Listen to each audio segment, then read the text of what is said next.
विशाखापट्टनम देश और आंध्र प्रदेश के हजारों के सपनों का शहर है।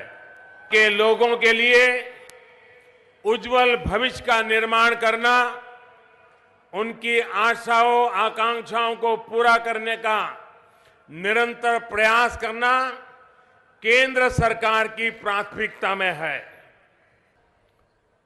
आज जब मैं आप सभी के बीच आया हूं तो एक खुशखबरी लेकर के आया हूं। आपकी एक बहुत पुरानी मांग को लेकर सरकार ने सकारात्मक कदम उठाया है। रेलवे जोन बनाने का फैसला लिया है। हेडक्वार्टर यहीं विशाखापट्टनम में होगा। आप सभी को बहुत बहुत बधाई। नहीं।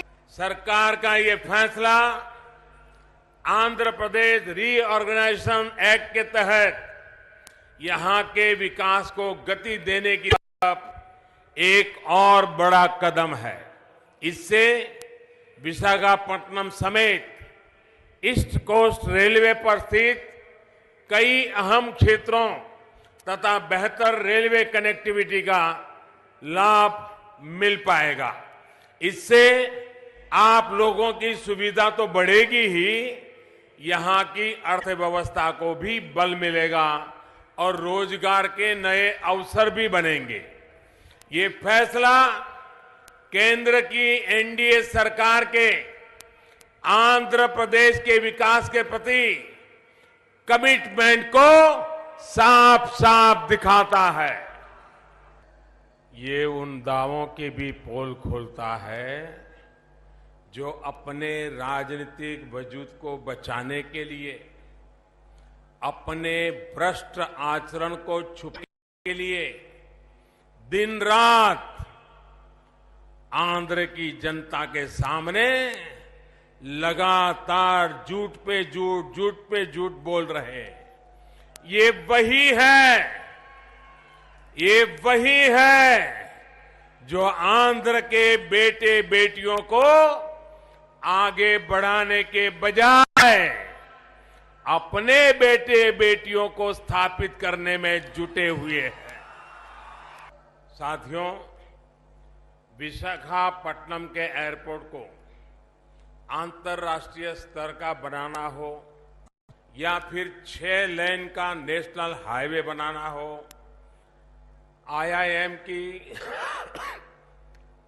की शुरुआत हो या फिर Indian institute of petroleum and energy, society for applied microwave electronic engineering and research यानी समीर की स्थापना हो, या फिर ईएसआईसी सुपर स्पेशलिटी अस्पताल हो, मल्टी मॉडल लॉजिस्टिक हब हो, या फिर स्टील प्लांट का विस्तारीकरण हो, रिफाइनरी का आधुनिकीकरण हो, या फिर ऑयल रिजर्व फैसिलिटी का निर्माण हो, आपके शहर के विकास, आपके शहर को स्मार्ट बनाने के लिए सैकड़ों करोड़ के प्रोजेक्ट्स इस पर तेज गति से काम चल रहा है। पता है कि आपका ये प्रधान सेवक पूरे समर्पण से विशाखापट्टनम को स्मार्ट बनाने और आंध्र प्रदेश के विकास को गति देने में जुटा है। साथियों, हम इसलिए बड़े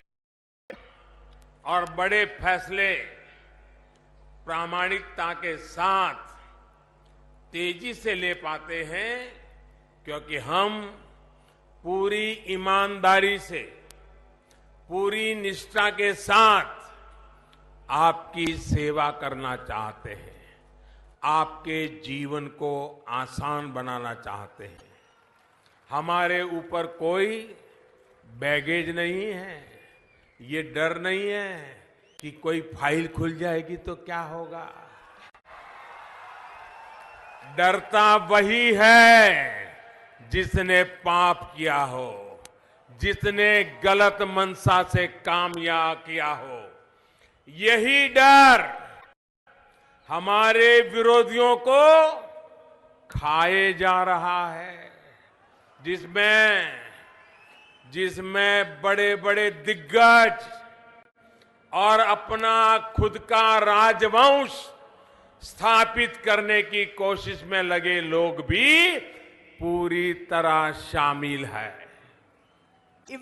साथियों, हर कुछ समय यू टर्न लेने में माहिर यहां के नेता ने पूरी ईमानदारी के साथ आपको दिया वचन होता तो आज उनको मोदी के ऊपर अपनी नाकामी का ठीकरा फोड़ने की आवश्यकता नहीं पड़ती।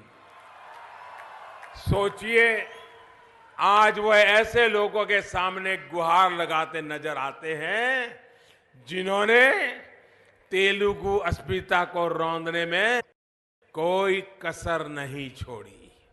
भाइयों और बहनों, आंध्र प्रदेश के लिए वो क्या करेंगे, देश के लिए उनके पास क्या एजेंडा है, ये बताने के बजाय वो मोदी को हटाने का ही शोर मचा रहे हैं।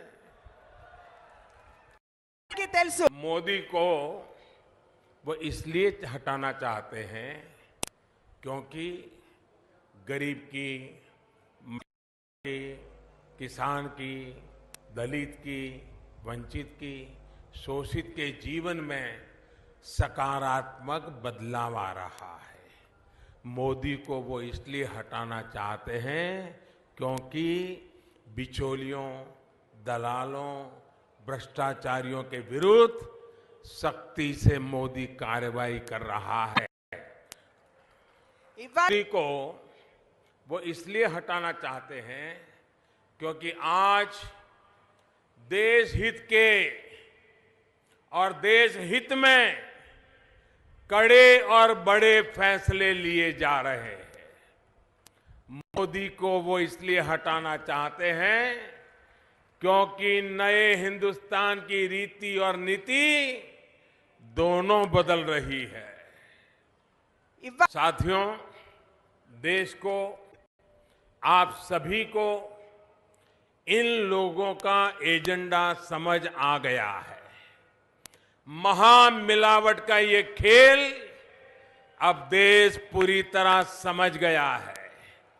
ये लोग मिलकर देश को एक मजबूर सरकार देने की कोशिश कर रहे हैं।